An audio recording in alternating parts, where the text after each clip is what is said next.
Sup dudes, welcome to the Cum Bucket, and today we are reviewing Metal Gear Rising Resistance. So recently I played this game, and I thought it was stupendous. It was the pinnacle of badassery in gaming. Like it was good. It was good. Played it, finished it like 2 days ago, so I've had to refresh my memory a bit here, but it's okay. I know all the points. I know all the valid points, should I say. Right. We're going to kick it off with the story.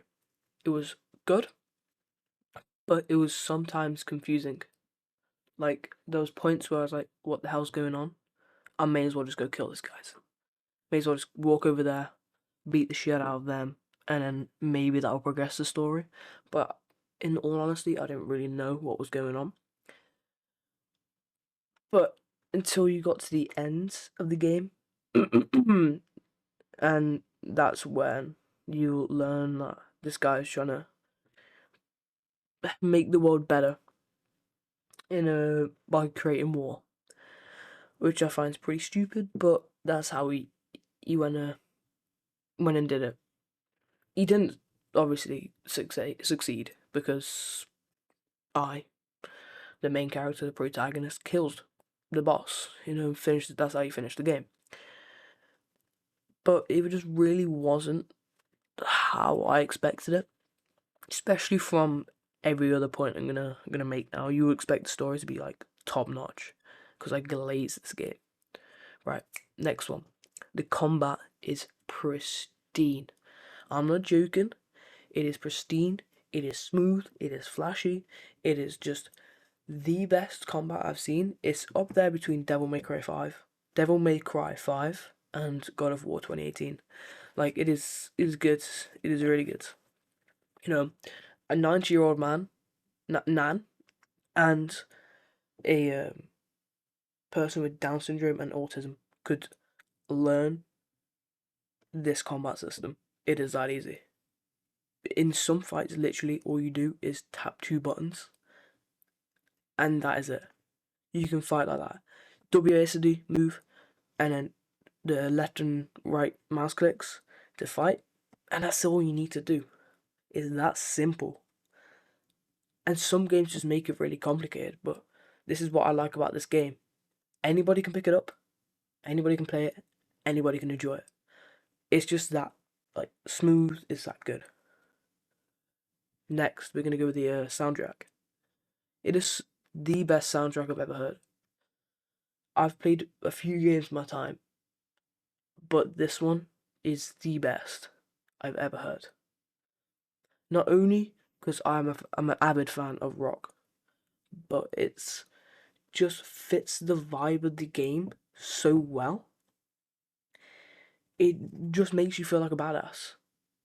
Same as I said with the combat, it just really just does make you feel like a badass. Because you got drums just going ham, you got this dude having an orgasm on the guitar, and a dude's fucking coming on a bass line. And it all just comes together, and it's just beautiful. It just is what it needed to be in the game, you know? And I think that soundtrack deserves a Grammy. It is that good. I'm not glazing it, but like, it is true. I'm not gonna gatekeep it like the fucking Krabby Patty formula. I'm gonna give it to you right now. It's on Spotify. Just search up the game, and you'll just find the soundtrack right there. It is that good. Right, next.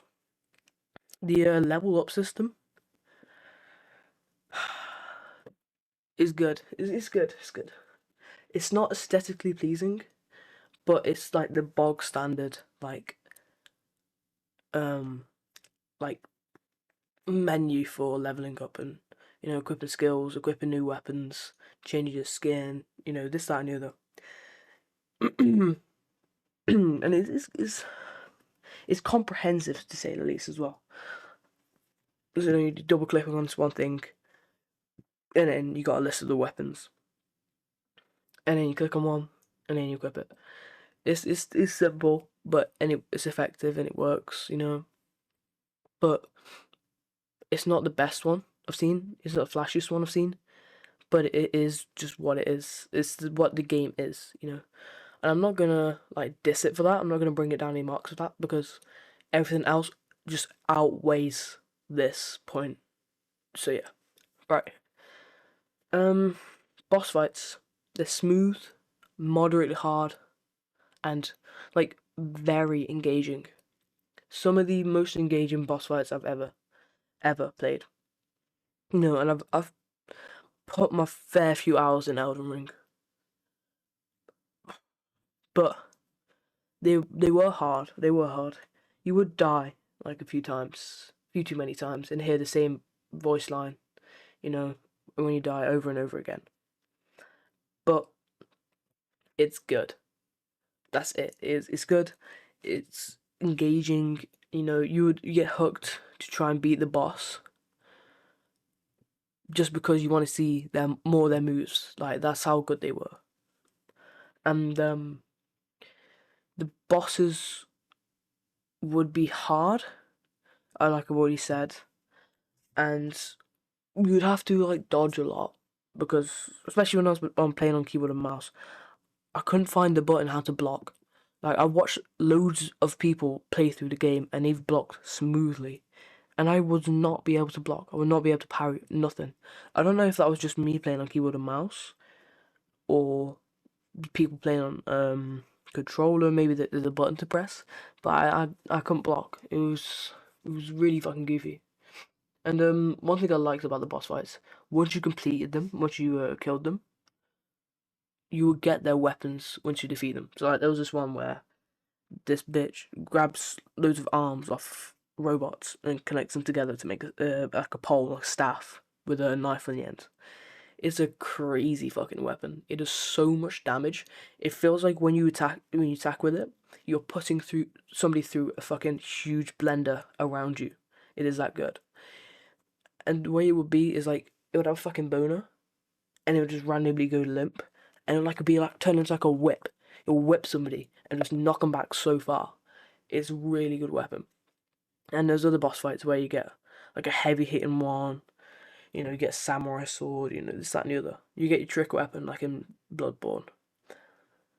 And I thought that was really cool because this adds a little bit of depth and variety, and you can really customize the weapons and what you use in the game more. So that was really cool. And now the enemies, I would say they aren't too easy, but they're not too hard. Um, they're just right, you know.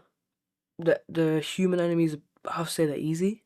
Then you get to like the robos, you know, you get the robo dog, you get the small mech, got the like the kicking mech, you know, something out of fucking Baki Hanama, just fucking a bitch slaps you with your leg, you know. It's just good. And I wouldn't say I would struggle on non-bosses, you know, just normal enemies. But there would be times where they would just catch you off guard and kill you randomly. But that's fine, because you just come back and you kill him first try anyway. He's got to look out because they're sneaky buggers. I just want to talk about the protagonist quickly. Um, he's a very cool guy. You know, he's got lots of aura. You know, what you would expect from somebody that looks like him and acts like him to be like his demeanor. It represents what he looks like and how he acts more than anything, which I really thought like suited the vibe like really well. You would go into the game just excited to see the protagonist just because he was a cool guy. You know, I would just rock up after school, you know, hop on my PC and think, this guy's fucking cool. You know, he can kill loads of robo fucking animals and mechs, and he was also just a really cool guy. He says some cringy shit though. He says some really cringy shit, but we just glaze over that. It doesn't really matter. And he also has some heavy fucking plot armor. Like, heavy plot armor. At one point in the start of the game, it's like this bit like sets in stone the rivalry between you and this boss that you fight at the end of the game. So you're just riding on a train. No, you're not even riding on a train. You're on a train and you're fighting one of these bosses. it's a scripted death, so it doesn't really matter. You could just stand still and tank all the hits and then die. It will still leave you with the same outcome. And you're hanging on the side of the train. One arm's fucking cut off, so you're just literally just hanging in one arm. And the dude lifts up his samurai sword, goes to literally about to hit you, and he stops. He looks over, and there's people driving their cars shooting at him. Like, he's taken so many blows from a full ass sword, blunt, straight to the face, straight to the nutsack, chopped off his wiener. And as soon as somebody shoots at him, he's fine. And then he dips. Like, it's like kryptonite to Superman. Like, bullets scare him so much. Which I found was, like, really goofy, and I laughed at it because the plot armor on that guy is insane. Like, he could not die to any. If it was a movie, he probably wouldn't take any hits. Like, that's how much plot armor he had. But overall, it was a great game. It made me laugh. Didn't really make me cry, but it put me through the emotions. And I think it was a really comprehensive game. It was really easy to learn. The story wasn't fleshed out though, which is a bummer. But it was very engaging. I put hours into it in a day, like 6 hours into it. So yeah, I'm gonna give it 8 out of 10 cum buckets. Very high, very high. But yeah, that's about it. See ya.